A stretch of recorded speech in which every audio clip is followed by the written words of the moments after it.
Do you remember what his reputation was internally as WCW was coming to a close and the rumors were starting to come that, the NWO might jump over to Vince and you guys? I don't know. I mean, I don't, I can't say that I was like on the pulse of like how people thought Hogan was handling WCW stuff during that period when he was there with WCW. I mean, obviously, I was in the mix and we were going nonstop, going and running really hard with WWE. The schedule was super intense at that time too.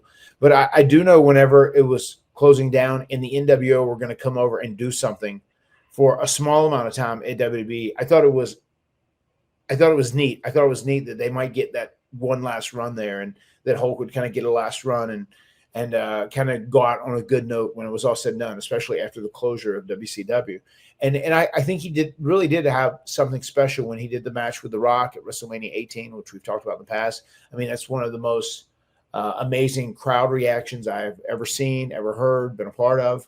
And he ended up being a babyface, which is wild. And he kind of did get to go out on that traditional Hulk Hogan role model persona there for a little bit.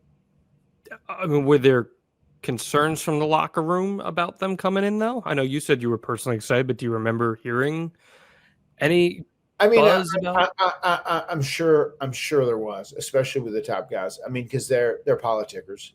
With Hogan and Nash and Scott Hall, they knew they would be three people that would politic, that would try and get as much TV time as they could, that would try and go over on as many people as they could, or whatever. They knew that they're looking at this as a business and they're looking to better themselves. They're not necessarily guys that had the mindset of the greater good. They were looking to get their shit in, and they were trying to get the company running on them. They wanted to be the fuel that was going to take the company to the next level. That's not always it, but I feel like by around that time, Vince was done with anybody's bullshit. Like nobody was going to pull that with Vince when it was all said and done at this time, because he'd been around and he'd had people take advantage of him, or people try and use him or take advantage of him, and I don't think that was happening anymore. What do you remember about Vince's relationship with him at the time? I think Vince had a special place in his heart for Hogan, because I mean he's the guy that put Vince on the map. I mean, Vince rolled the dice and put everything on the line whenever he was doing that first WrestleMania, and Hogan was the guy that he was betting on.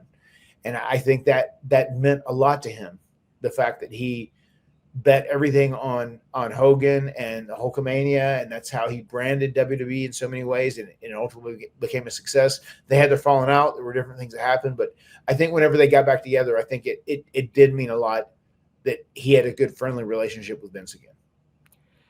I mean, it was good and friendly for the time, but it would back and forth over the years, of course, and things would change quite a bit. Yeah, he'd have his WrestleMania match with. What do you remember about that? That's actually something we've never talked about. He has the WrestleMania match with Vince at 19, and that's the show you open with Ray, and you have the Cruiserweight Championship match. They have their little street fight at WrestleMania 19. Do you have any memories of that? The one thing that stands out is when you have a bloody Vince, popping his head over the apron with that crazy smile. That's the one thing that stands out to me about that, first and foremost.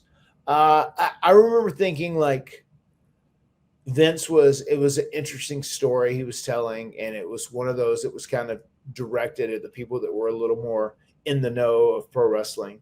And I remember thinking that, like, Vince was working really hard out there, and he was busting his ass to try to make this into an entertaining match. And from what I remember, it seemed like it was okay, and they did a pretty good job at telling a decent story in that match.